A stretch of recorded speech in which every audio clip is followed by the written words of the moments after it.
Our psalm appointed for the 14th Sunday after Pentecost is Psalm 32. It is a penitential psalm, famous penitential psalm. The other very famous penitential psalm is Psalm 51. Indeed, in Psalm 51, in Divine Service 3,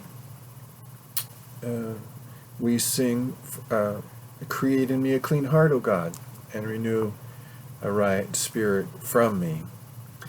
Well, as it turns out, we also quote from Psalm 32 in Divine Service 3.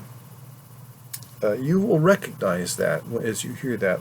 I hope you have your Bible open to Psalm 32. I want to show you something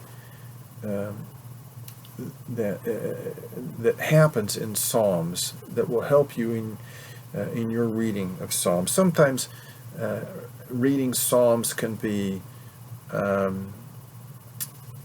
baffling experience.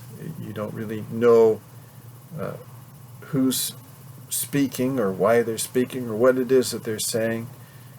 Sometimes it seems very abstract.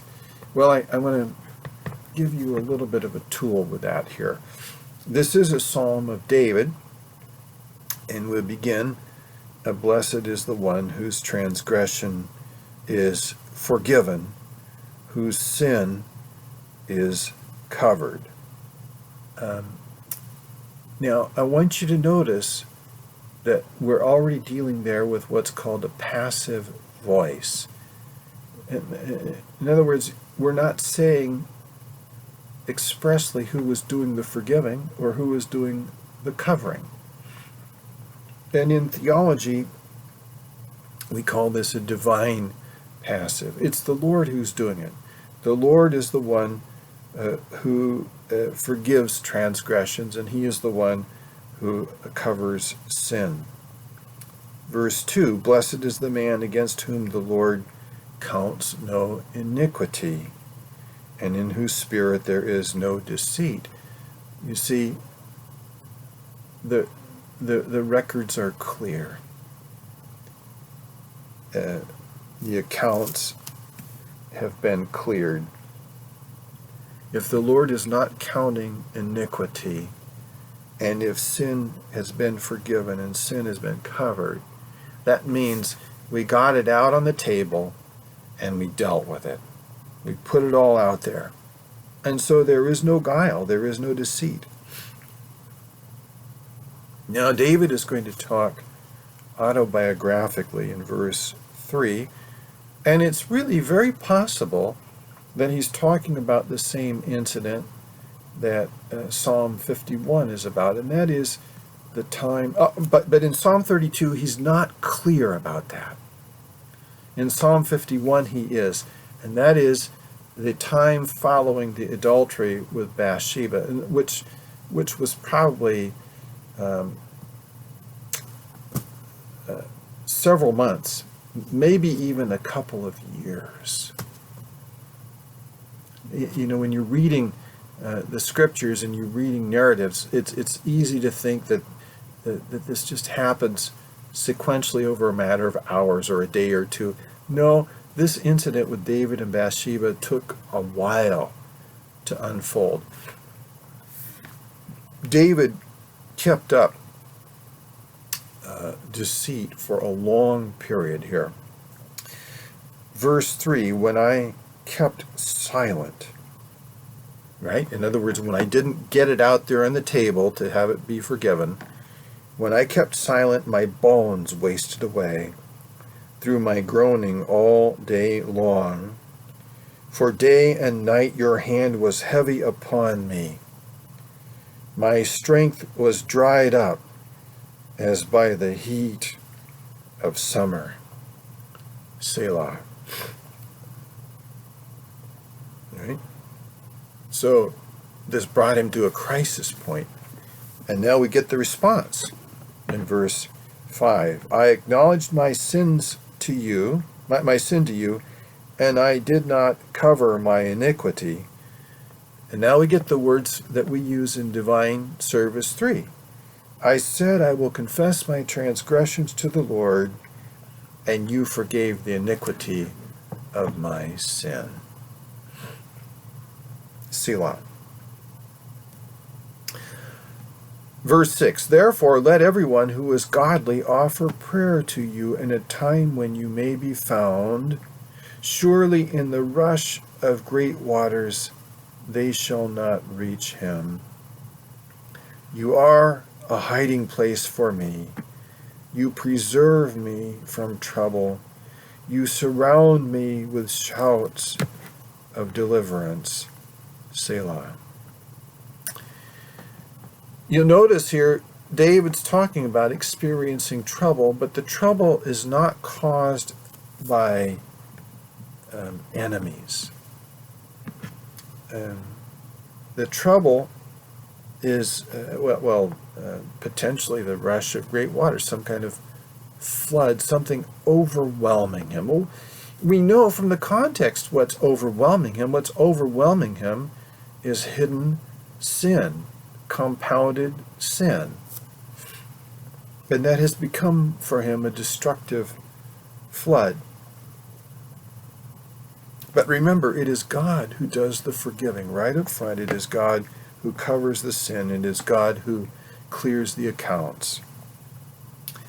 And so now, and here's what I wanted you to see that's in the psalm, is in verse 8.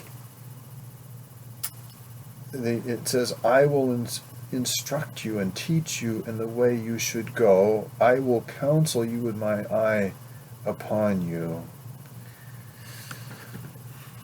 This is not David talking to you and me. This is the Lord talking to David, and therefore indirectly to you and me. What's happened is there's been an abrupt transition.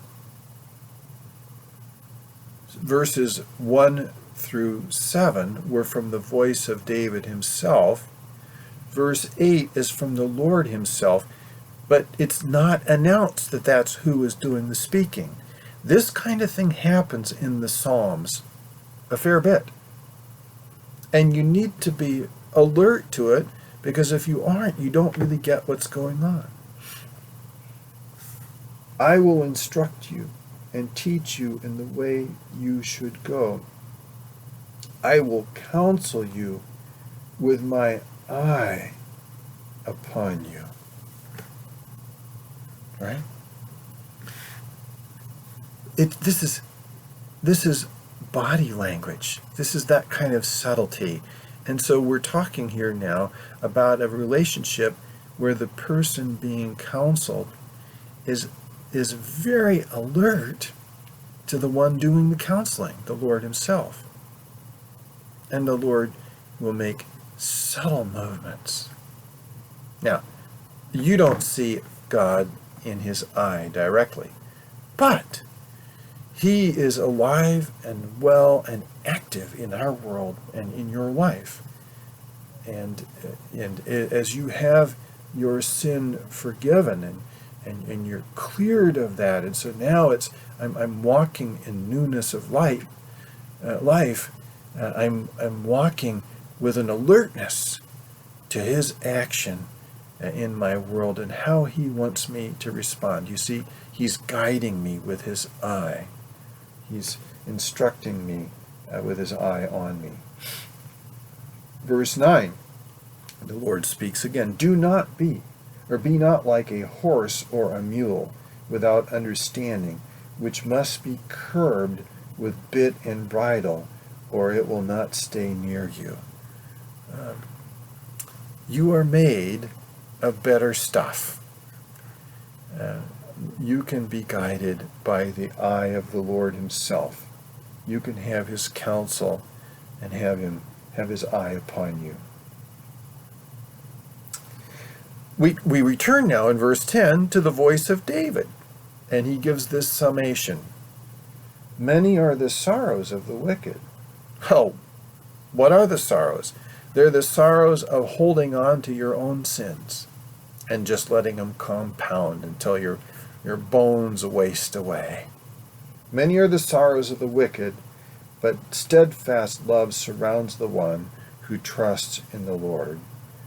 And therefore, verse 11, there's one appropriate response. Be glad in the Lord and rejoice, O righteous, and shout for joy, all you upright in heart. All right, that's Psalm 32.